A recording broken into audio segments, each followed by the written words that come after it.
നമസ്കാരം. കേരള നവോത്ഥാനം എന്ന സിലബസ് ഭാഗവുമായി ബന്ധപ്പെട്ട ഈ ക്ലാസ്സിൽ നമ്മൾ പഠിക്കാൻ പോകുന്ന സാമൂഹ്യ പരിഷ്കർത്താവിന്റെ പേരാണ് തൈക്കാട് അയ്യാഗുരു. ഞാൻ ശ്യാം. ഏവർക്കും അഡ്ഹോക് ലേണിംഗ്സിലേക്ക് സ്നേഹപൂർവ്വം സ്വാഗതം.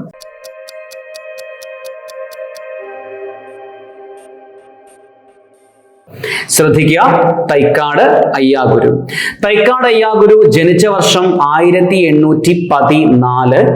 അദ്ദേഹം 1909 മരണപ്പെട്ടു. ഓർത്തു വെക്കണം. അപ്പോൾ തൈക്കാട് അയ്യാഗുരുവിന്റെ കാലഘട്ടം എന്ന് പറയുന്നത് 1814 ടു 1909 അദ്ദേഹം ജനിച്ചത് കന്യാകുമാരിയിലെ ചെങ്കൽപ്പേട്ടുള്ള നകലപുരം ആണ്. ഓർത്തു വെക്കണം. അപ്പൊ തമിഴ്നാട്ടിലെ ചെങ്കൽപ്പേട്ടിലെ നകലപുരം ആണ് തൈക്കാട് അയ്യാഗുരുവിന്റെ ജന്മസ്ഥലം.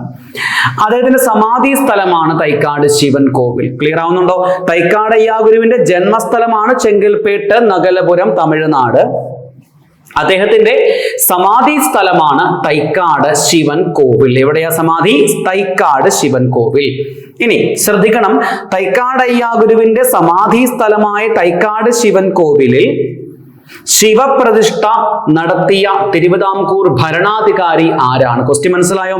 തൈക്കാട് അയ്യാഗുരുവിന്റെ സമാധി സ്ഥലമായ തൈക്കാട് ശിവൻ കോവിലിൽ ശിവ പ്രതിഷ്ഠ നടത്തിയ തിരുവിതാംകൂർ ഭരണാധികാരി ആരാണ്? തിരുവിതാംകൂറിലെ അവസാനത്തെ ഭരണാധികാരിയായ ശ്രീ ചിത്തിര തിരുനാൾ ബാലരാമവർമ്മ. മാറിപ്പോവല്.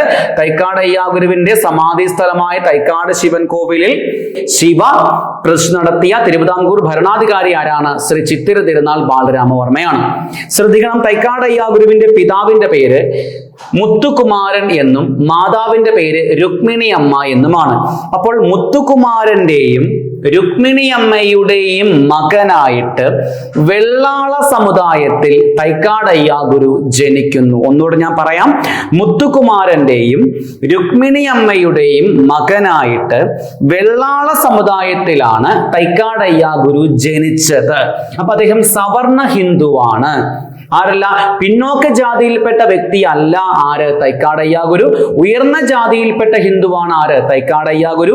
ആ ഉയർന്ന ജാതിയിൽപ്പെട്ട തൈക്കാട് അയ്യാഗുരു പിന്നോക്ക ജാതിയിൽപ്പെട്ടവർക്ക് വേണ്ടി പ്രവർത്തിച്ചത് മൂലം സവർണ ജാതിക്കാർ, ഉയർന്ന ജാതിക്കാർ തൈക്കാട് അയ്യാഗുരുവിനെ കളിയാക്കി വിളിച്ച പേരാണ് സവർണ പാണ്ടിപ്പറയൻ അഥവാ സവർണ പണലിപ്പറയൻ എന്ന് പരിഹസിക്കപ്പെട്ട സാമൂഹ്യ പരിഷ്കർത്താവാണ് തൈക്കാട് അയ്യാഗുരു. ആ തൈക്കാട് അയ്യാഗുരുവിന്റെ ഭാര്യയുടെ പേരാണ് കമലമ്മാൾ. പഠിച്ചോ? ഒന്നുകൂടെ പറയാം. തൈക്കാട് അയ്യാഗുരു ജനിച്ച വർഷം 1814. അദ്ദേഹം 1909 മരണപ്പെടുന്നു. ജന്മസ്ഥലം ചെങ്കൽപ്പേട്ട് നകലപുരം, തമിഴ്നാട്. സമാധി സ്ഥലം തൈക്കാട് ശിവൻ കോവിൽ. ഈ തൈക്കാട് ശിവൻ കോവിലിൽ ശിവപ്രതിഷ്ഠ നടത്തിയ ആളുടെ പേര് ശ്രീ ചിത്തിര തിരുനാൾ ബാലരാമവർമ്മ. മുത്തുകുമാരന്റെയും രുക്മിണിയമ്മയുടെയും മകനായിട്ട് വെള്ളാള സമുദായത്തിലാണ് തൈക്കാട് അയ്യാഗുരു ജനിച്ചത്. ആ തൈക്കാട് അയ്യാഗുരുവിനെ മറ്റാളുകൾ കളിയാക്കി വിളിച്ചിരുന്ന പേര് സവർണ പാണ്ടിപ്പറയൻ. ഭാര്യയുടെ പേര് കമലമ്മാൾ. അത്രയും പറഞ്ഞ് മനസ്സിലായോ? നമുക്ക് തിരിച്ചു വരാം. തൈക്കാട് അയ്യാഗുരുവിന്റെ ഗുരുക്കന്മാര് ആരെല്ലാം? തൈക്കാട് അയ്യാഗുരുവിന്റെ ഗുരുക്കന്മാര് ആരെല്ലാം? ശ്രദ്ധിക്കണം. ഒന്നാമത്തെ ആളുടെ പേര് വൈകുണ്ഠസ്വാമി. നമുക്ക് ഈ പേര് പരിചയമുണ്ട്. കേരളത്തിലെ ആദ്യ സാമൂഹ്യ പരിഷ്കർത്താവായ വൈകുണ്ഠസ്വാമികളുടെ ശിഷ്യനാണ് തൈക്കാട് അയ്യാഗുരു. മറക്കല്ലേ. കേരളത്തിലെ ആദ്യ സാമൂഹ്യ പരിഷ്കർത്താവായ വൈകുണ്ഠസ്വാമികളുടെ ശിഷ്യനാണ് ആര്? തൈക്കാട് അയ്യാഗുരു. അപ്പൊ തൈക്കാട് അയ്യാഗുരുവിന്റെ ഗുരുക്കന്മാരിൽ ഒരു ഗുരുവിന്റെ പേരെന്തുവാ? വൈകുണ്ഠസ്വാമി. രണ്ടാമത്തെ ഗുരുവിന്റെ പേര് സച്ചിദാനന്ദ സ്വാമി അഥവാ സച്ചിദാനന്ദ മഹാരാജ്. വാക്കെന്തുവാ? സച്ചിദാനന്ദ സ്വാമി അഥവാ സച്ചിദാനന്ദ മഹാരാജ് തൈക്കാട് അയ്യാഗുരുവിന്റെ മറ്റൊരു ഗുരുവാണ്. ഇനി തൈക്കാട് അയ്യാഗുരുവിന്റെ മൂന്നാമത്തെ ഗുരുവിന്റെ പേരാണ് ചിട്ടിപ്പരദേശി. ചിട്ടിപ്പരദേശി. ശ്രദ്ധിക്കണം, നമ്മളിവിടെ തൈക്കാട് അയ്യാഗുരുവുമായിട്ട് ബന്ധപ്പെട്ട് അദ്ദേഹത്തിന്റെ ഗുരുക്കന്മാരുടെ പേരുകൾ പ്രധാനമായിട്ട് 3 പറഞ്ഞത്. ഫസ്റ്റ് പറഞ്ഞ പേര് വൈകുണ്ഠസ്വാമികൾ, രണ്ടാമത്തെ സച്ചിദാനന്ദ സ്വാമി ഓർ സച്ചിദാനന്ദ മഹാരാജ്, മൂന്നാമത്തെ ചിട്ടിപ്പരദേശി. ശ്രദ്ധിക്കണം, ഇതിൽ തൈക്കാട് അയ്യാഗുരുവിന്റെ ആദ്യ ഗുരുവാണ് ചിട്ടിപ്പരദേശി. തൈക്കാട് അയ്യാഗുരുവിന്റെ ആദ്യത്തെ ഗുരുവാരാണ് ചിട്ടിപ്പരദേശി. ഇനി തൈക്കാട് അയ്യാഗുരുവിന് യോഗ പഠിപ്പിച്ച വ്യക്തിയാണ് സച്ചിദാനന്ദ മഹാരാജ് അഥവാ സച്ചിദാനന്ദ സ്വാമി. അപ്പൊ സച്ചിദാനന്ദ സ്വാമി തന്റെ ശിഷ്യനായ തൈക്കാടയ്യ ഗുരുവിന് യോഗ പഠിപ്പിച്ചു കൊടുത്തപ്പോൾ ആ തൈക്കാടയ്യ ഗുരു തന്റെ ഗുരുവായ വൈകുണ്ഠസ്വാമികൾക്ക് യോഗ പഠിപ്പിച്ചു. ശരിയല്ലേ? അപ്പോൾ വൈകുണ്ഠസ്വാമികളെ യോഗ പഠിപ്പിച്ച വ്യക്തി ആരാ? തൈക്കാടയ്യ ഗുരുവാ. അപ്പൊ ആ വാക്കെന്തുവാ? ഗുരുവിനെ ശിഷ്യൻ പഠിപ്പിച്ചു. വാക്ക് ശരിയല്ലേ? ഗുരുവിനെ ശിഷ്യൻ പഠിപ്പിച്ചു. അപ്പൊ ഗുരുവിന്റെ ഗുരു, ആ വാക്കെന്തുവാ? ഗുരുവിന്റെ ഗുരു എന്ന് വിളിക്കപ്പെട്ട വ്യക്തിയും ആരാണ്? തൈക്കാടയ്യ ഗുരു. ശരിയല്ലേ? തിരിച്ചു വരാം. അപ്പൊ തൈക്കാടയ്യ ഗുരുവിന്റെ ഗുരുക്കന്മാര്, ഒന്ന് വൈകുണ്ഠസ്വാമി, രണ്ടാമത്തെ സച്ചിദാനന്ദ സ്വാമി, മൂന്നാമത്തെ ചിട്ടിപ്പരദേശി. തൈക്കാടയ്യ ഗുരുവിന്റെ ആദ്യ ഗുരുവാരാണ്? ചിട്ടിപ്പരദേശി. തൈക്കാടയ്യ ഗുരുവിന് യോഗ പഠിപ്പിച്ച വ്യക്തി സച്ചിദാനന്ദ സ്വാമി. തൈക്കാടയ്യ ഗുരു യോഗ പഠിപ്പിച്ച തൈക്കാടയ്യ ഗുരുവിന്റെ ഗുരുവാണ് വൈകുണ്ഠസ്വാമി. അപ്പൊ ഗുരുവിന്റെ ഗുരു ആരാണ്? തൈക്കാട് അയ്യ ഗുരു. ശരിയല്ലേ? തിരിച്ചു വരാം. തൈക്കാടയ്യ ഗുരുവിന്റെ ശിഷ്യന്മാർ ആരെല്ലാം? തൈക്കാടയ്യ ഗുരുവിന്റെ ശിഷ്യന്മാർ ആരെല്ലാം? ഒന്ന് ശ്രീനാരായണ ഗുരു, രണ്ട് ചട്ടമ്പി സ്വാമി, മൂന്ന് AR രാജരാജവർമ്മ, അഞ്ച് രാജ രവിവർമ്മ, ഒടുവിലായിട്ട് സ്വാതി തിരുനാൾ. ഒന്നുകൂടെ, തൈക്കാടയ്യ ഗുരുവിന്റെ ഏറ്റവും പ്രധാനപ്പെട്ട ശിഷ്യന്മാർ ആരെല്ലാം? ഒന്ന് ശ്രീനാരായണ ഗുരു, രണ്ട് ചട്ടമ്പി സ്വാമികൾ, മൂന്ന് AR രാജരാജവർമ്മ, നാല് രാജ രവിവർമ്മ, അവസാനമായിട്ട് സ്വാതി തിരുനാൾ. ഇവിടുത്തെ ഏറ്റവും പ്രധാനപ്പെട്ട ചോദ്യം, തൈക്കാടയ്യ ഗുരുവിന്റെ ശിഷ്യനായ തിരുവിതാംകൂർ ഭരണാധികാരി ആരാണ്? സ്വാതി തിരുനാൾ. മറക്കല്ല്, തൈക്കാടയ്യ ഗുരുവിന്റെ ശിഷ്യനായ തിരുവിതാംകൂർ ഭരണാധികാരി ആരാണ്? സ്വാതി. അല്ലെ? തിരിച്ചു വരാം. തൈക്കാടയ്യ ഗുരുവിന്റെ യഥാർത്ഥ പേരെന്താണ്? തൈക്കാട് അയ്യ ഗുരുവിന്റെ യഥാർത്ഥ പേരെന്താണ്? സുബ്ബരായൻ അഥവാ സുബ്ബരായ പണിക്കർ. ഓർത്തു വെക്കണേ. അപ്പൊ യഥാർത്ഥ പേരെന്തുവാ? സുബ്ബരായൻ അഥവാ സുബ്ബരായ പണിക്കർ. അങ്ങനെയാണെങ്കിൽ തൈക്കാടയ്യ ഗുരു അറിയപ്പെട്ട ഓരോ പേരുകളും പഠിക്കണ്ടേ? അദ്ദേഹം പ്രധാനമായിട്ടും അറിയപ്പെട്ട വിശേഷണങ്ങൾ, പേരുകൾ എന്തെല്ലാമാണ്? നമുക്കൊന്നറിയാം, ഗുരുവിന്റെ ഗുരു. ശരിയല്ലേ? ഗുരുവിന്റെ ഗുരു എന്ന് വിളിക്കപ്പെട്ട വ്യക്തി ആരാ? തൈക്കാടയ്യ ഗുരുവാണ്. രണ്ടാമത്തെ പേര് ഓർത്തു വെക്കണം, കേരളത്തിന്റെ വർദ്ധമാന മഹാവീരൻ. കേരളത്തിന്റെ വർദ്ധമാന മഹാവീരൻ വിളിക്കപ്പെട്ട വ്യക്തി ആരാ? തൈക്കാടയ്യ ഗുരു. മൂന്നാമത്തെ പേര് ശിവരാജയോഗി. കാരണം തൈക്കാടയ്യ ഗുരു മുന്നോട്ട് വെച്ച ഒരു ആശയമാണ് ശിവരാജയോഗം. അപ്പൊ ശിവരാജയോഗി എന്ന് വിളിക്കപ്പെട്ട വ്യക്തി ആരാ? തൈക്കാടയ്യ ഗുരു. മറ്റൊരു പേര് സൂപ്രണ്ടയ്യ. സൂപ്രണ്ടയ്യ വാക്കിന് അർത്ഥം എന്തുവാണ്? തൈക്കാട് ഗസ്റ്റ് ഹൗസിന്റെ സൂപ്രണ്ടായിട്ട് ജോലിക്ക് പോയ സാമൂഹ്യ പരിഷ്കർത്താവാണ് ആര്? തൈക്കാടയ്യ ഗുരു. മനസ്സിലായ പറഞ്ഞേ? തൈക്കാട് ഗസ്റ്റ് ഹൗസിന്റെ സൂപ്രണ്ടായിട്ട് ജോലിക്ക് പോയ സാമൂഹ്യ പരിഷ്കർത്താവ് ആരാ? തൈക്കാടയ്യ ഗുരുവ. അപ്പൊ ആരാ സൂപ്രണ്ടയ്യ? തൈക്കാടയ്യ ഗുരു. അപ്പൊ എക്സ്ട്രാ ചേർത്തങ്ങ് പോണം. ഈ തൈക്കാടയ്യ ഗുരുവിന് തൈക്കാട് ഗസ്റ്റ് ഹൗസിന്റെ സൂപ്രണ്ടായിട്ട് ജോലി കൊടുക്കുമ്പോൾ അല്ലെങ്കിൽ ജോലി കിട്ടുമ്പോൾ ആ തൈക്കാട് ഗസ്റ്റ് ഹൗസിന്റെ മാനേജറായിട്ട് പ്രവർത്തിച്ച വ്യക്തിയാണ് മഖ് ഗ്രീക്കർ. പേരെന്തുവാണ്? മഖ് ഗ്രീക്കർ. മറക്കല്ലേ? അപ്പൊ തൈക്കാടയ്യ ഗുരുവിന് തൈക്കാട് ഗസ്റ്റ് ഹൗസിന്റെ സൂപ്രണ്ടായിട്ട് ജോലി കൊടുത്ത ആ തൈക്കാട് ഗസ്റ്റ് ഹൗസിന്റെ ആരാണ്? മാനേജർ മഖ് ഗ്രീക്കർ. ഈ സമയം തിരുവിതാംകൂർ ഭരണാധികാരി ആരാണ്? ആ ഉത്തരമാണ് ആയില്യം. ഒന്നുകൂടെ വ്യക്തമാക്കി പറഞ്ഞാൽ തൈക്കാടയ്യ ഗുരുവിന് തൈക്കാട് ഗസ്റ്റ് ഹൗസിൽ സൂപ്രണ്ടായിട്ട് ജോലി കൊടുത്ത തിരുവിതാംകൂർ ഭരണാധികാരി ആരാണ്? ആയില്യം. അപ്പൊ നമ്മൾ ഇവിടെ തൈക്കാടയ്യ ഗുരുവുമായിട്ട് ബന്ധപ്പെട്ട് 3 തിരുവിതാംകൂർ രാജാക്കന്മാരുടെ പേര് പറഞ്ഞു. ആദ്യം പറഞ്ഞ പേര് തൈക്കാടയ്യ ഗുരുവിന്റെ സമാധി സ്ഥലമായ തൈക്കാട് ശിവൻ കോവിലിൽ ശിവ പ്രതിഷ്ഠ നടത്തിയത് ആര്? ശ്രീ ചിത്തിര. തൈക്കാടയ്യ ഗുരുവിന്റെ ശിഷ്യനായ തിരുവിതാംകൂർ ഭരണാധികാരി ആര്? സ്വാതി തിരുനാൾ. തൈക്കാടയ്യ ഗുരുവിന് തൈക്കാട് ഗസ്റ്റ് ഹൗസിൽ ജോലി നൽകിയ ഭരണാധികാരി ആര്? ആയില്യം. തിരിച്ചു വരട്ടെ. തൈക്കാടയ്യ ഗുരു അറിയപ്പെട്ട ഓരോ പേരുകളും പറയാൻ പോവാ, ശ്രദ്ധിക്കണം. ഒരു പേര് ഗുരുവിന്റെ ഗുരു, അടുത്ത പേര് വർദ്ധമാന മഹാവീരൻ, അടുത്ത പേര് ശിവരാജയോഗി, അടുത്ത പേര് സൂപ്രണ്ടയ്യ, അടുത്ത പേര് ഹഠയോഗ ഉപദേഷ്ടാവ്. ഹഠയോഗ ഉപദേഷ്ടാവ് അല്ലെ? അദ്ദേഹം മുന്നോട്ട് വെച്ച ആശയമാണ് ശിവരാജയോഗം. അദ്ദേഹത്തെ കളിയാക്കി വിളിച്ചിരുന്ന പേരെന്തുവായിരുന്നു? ഓർമ്മയുണ്ടോ? അത് സവർണ പാണ്ടിപ്പറയൻ അഥവാ സവർണ പണലിപ്പറയൻ എന്നാണ്. ഇനി തൈക്കാട് അയ്യാഗുരു സ്ഥാപിച്ച സംഘടന അഥവാ ആത്മീയ കേന്ദ്രമാണ് ശൈവ പ്രകാശ സഭ. തൈക്കാട് അയ്യാഗുരു സ്ഥാപിച്ച സംഘടന അഥവാ ആത്മീയ കേന്ദ്രമാണ് ഇത് ശൈവ പ്രകാശ സഭ.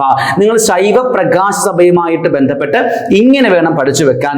1884 തിരുവനന്തപുരം ജില്ലയിലെ ചാലയിൽ തൈക്കാട് അയ്യാഗുരു സ്ഥാപിച്ച ആത്മീയ കേന്ദ്രമാണ് ശൈവ പ്രകാശ സഭ. ഓർത്തു വെക്കുമോ? ഒന്നുകൂടെ പറയട്ടെ.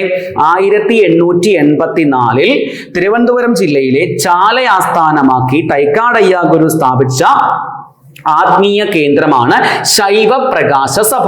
അപ്പോൾ ഒരു ചോദ്യമുണ്ട്, ഈ ശൈവ പ്രകാശ സഭ സ്ഥാപിക്കുവാൻ വേണ്ടി തൈക്കാട് അയ്യാഗുരുവിനെ സഹായിച്ച വ്യക്തി ആര്? ആരുടെ സഹായത്തോടെയാണ് തൈക്കാട് അയ്യാഗുരു ഈ ശൈവ പ്രകാശ സഭ സ്ഥാപിച്ചത്? ആ ഉത്തരമാണ് പ്രൊഫസർ മനോന്മണിയം സുന്ദരൻ പിള്ള. ഉത്തരം എന്താണ്? പ്രൊഫസർ മനോന്മണിയം സുന്ദരൻ പിള്ള. നമുക്കറിയാം കേരളത്തിലെ ഫസ്റ്റ് MA ഹോൾഡർ, അല്ലെങ്കിൽ കേരളത്തിൽ ആദ്യമായിട്ട് ഒരു ബിരുദാനന്തര ബിരുദം ലഭിച്ച ആദ്യത്തെ വ്യക്തിയാണ് പ്രൊഫസർ മനോന്മണിയം സുന്ദരൻ പിള്ള. ആ പ്രൊഫസർ മനോന്മണിയം സുന്ദരൻ പിള്ളയുടെ സഹായത്തോടെ തൈക്കാട് അയ്യാഗുരു 1884 ചാല ആസ്ഥാനമാക്കി ശൈവ പ്രകാശ സഭ സ്ഥാപിച്ചു. ഇനി ശൈവ പ്രകാശ സഭയുമായിട്ട് ബന്ധപ്പെട്ട് അഥവാ ഭക്ഷണ സമത്വം ലക്ഷ്യമാക്കി, ആ വാക്കെന്താണ്? ഭക്ഷണ സമത്വം ലക്ഷ്യമാക്കി തൈക്കാട് അയ്യാഗുരു മുന്നോട്ട് വെച്ച ഭോജനമാണ് പന്തി ഭോജനം. മനസ്സിലായോ? ഒന്നുകൂടെ വ്യക്തമാക്കി പറഞ്ഞാൽ മഹാത്മാഗാന്ധി പോലും പന്തി ഭോജനത്തെ കുറിച്ച് ചിന്തിക്കുന്നതിന് മുൻപ് പന്തി ഭോജനം നടപ്പിലാക്കിയ വ്യക്തിയാണ് ആര്? തൈക്കാട് അയ്യാഗുരു. മറക്കല്ല്. ഇത്രയും മാത്രം പഠിച്ചു വെച്ചാൽ മതി. ഭക്ഷണ സമത്വം ലക്ഷ്യമാക്കി പന്തി ഭോജനം സംഘടിപ്പിച്ച സാമൂഹ്യ പരിഷ്കർത്താവ് ആരാ?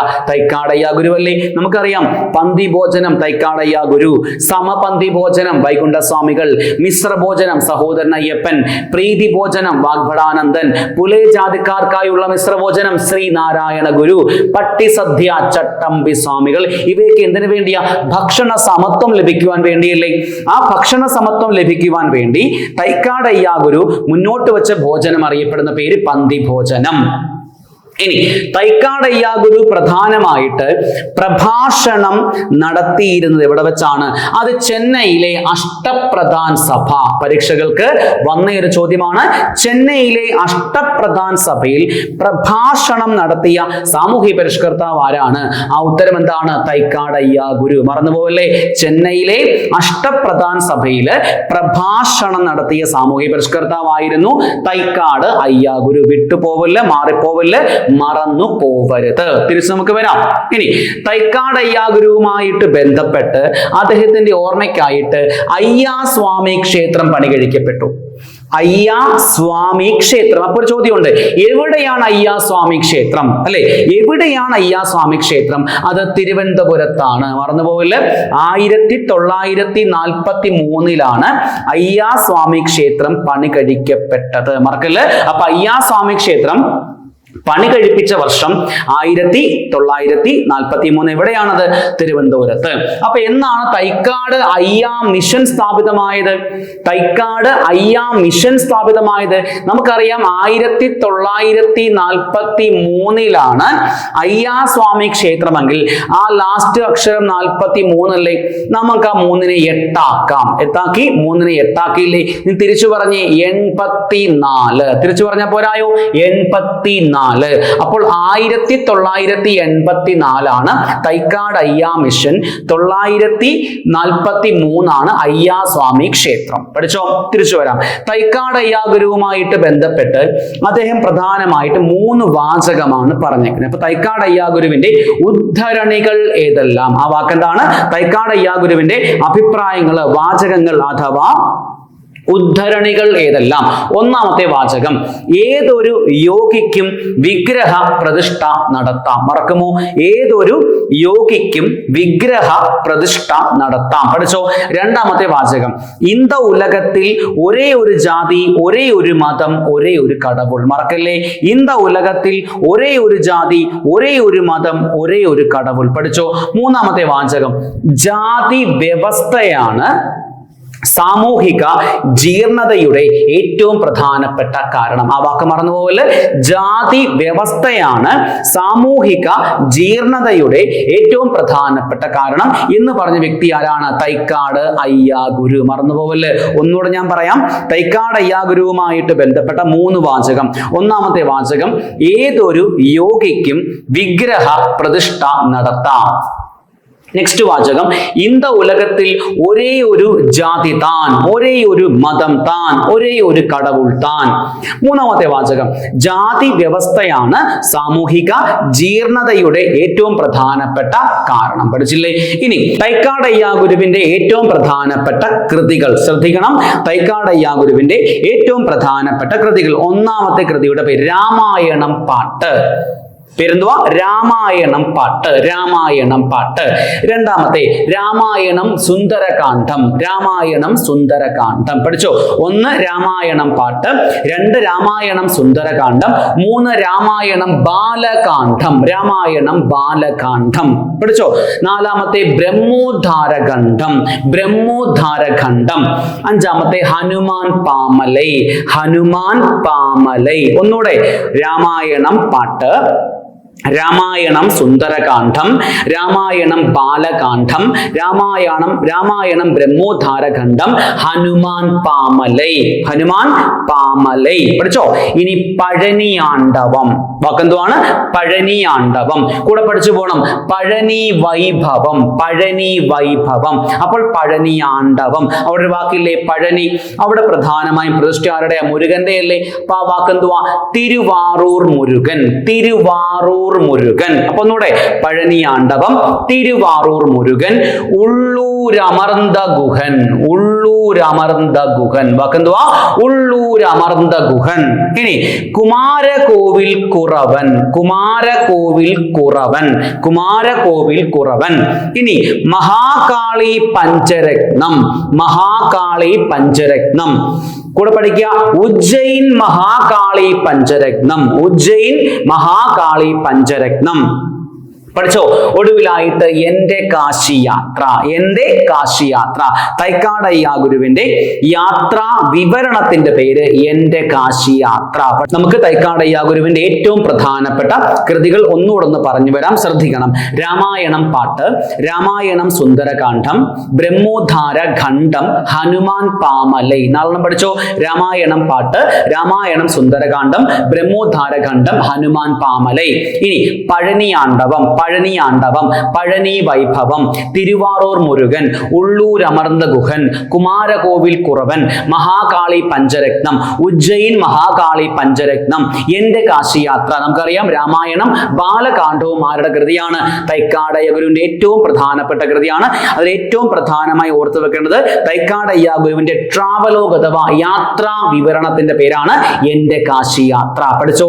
തിരിച്ചു വരാം. തൈക്കാട് അയ്യാഗുരു ജനിച്ച വർഷം 1814. അദ്ദേഹം 909 മരണപ്പെടുന്നു. ജന്മസ്ഥലം ചെങ്കൽപ്പേട്ട്, നഗലപുരം, തമിഴ്നാട്. സമാധി തൈക്കാട് ശിവൻ കോവിൽ.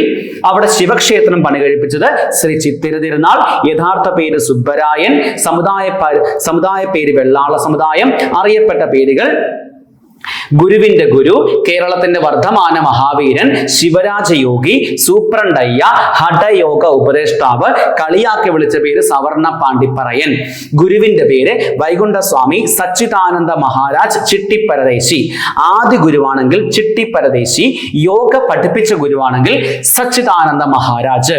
ശിഷ്യർ ശ്രീനാരായണ ഗുരു, ചട്ടമ്പി സ്വാമികൾ, AR രാജരാജവർമ്മ, രാജ രവിവർമ്മ, സ്വാതി തിരുനാൾ. പിതാവിന്റെ പേര് മുത്തുകുമാരൻ, മാതാവിന്റെ പേര് രുക്മിണി അമ്മ, ഭാര്യയുടെ പേര് കമലമ്മാൾ. ജന്മസ്ഥലം ചെങ്കൽപ്പേട്ട്, നഗലപുരം, തമിഴ്നാട്. ആശ്രയം ശിവരാജയോഗം. അല്ലെ? ആത്മീയ കേന്ദ്രം ശൈവ പ്രകാശ സഭ.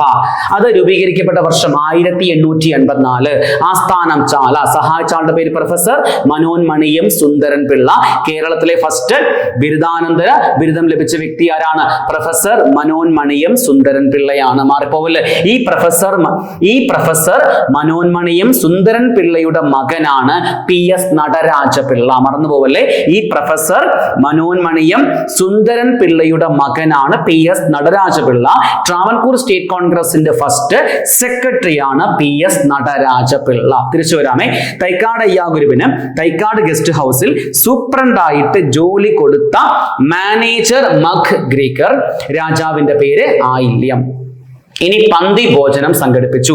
പ്രഭാഷണ കേന്ദ്രം ചെന്നൈയിലെ അഷ്ടപ്രധാൻ സഭ. ഇനി അയ്യാസ്വാമി ക്ഷേത്രം തിരുവനന്തപുരത്ത് 1943 സ്ഥാപിക്കുന്നു. 984 തൈക്കാട് അയ്യാ മിഷൻ. 3 വാചകം. ഏതൊരു യോഗിക്കും വിഗ്രഹ പ്രതിഷ്ഠ നടത്താം. ഇന്ത ഉലകത്തിൽ ഒരേ ഒരു ജാതി, ഒരേ ഒരു മതം, ഒരേ ഒരു കടവുൾ. ജാതി വ്യവസ്ഥയാണ് സാമൂഹിക ജീർണതയുടെ ഏറ്റവും പ്രധാനപ്പെട്ട കാരണം. ഓർത്തു വെക്കുക, തൈക്കാട് അയ്യാഗുരുവിന്റെ യാത്രാ വിവരണത്തിന്റെ പേരാണ് എന്റെ കാശി യാത്ര. ശരിയല്ലേ? നമ്മൾ തൈക്കാട് അയ്യാഗുരുവുമായിട്ട് ബന്ധപ്പെട്ട് എല്ലാ പ്രധാനപ്പെട്ട കാര്യങ്ങളും പറഞ്ഞു കഴിഞ്ഞു. ഇത്രയും കാര്യങ്ങൾ നിങ്ങൾക്ക് വ്യക്തമായി കരുതുന്നു. നമുക്ക് വീണ്ടും കാണാം. എല്ലാവർക്കും ഒരിക്കൽ കൂടി സ്നേഹത്തോടെ നന്ദി.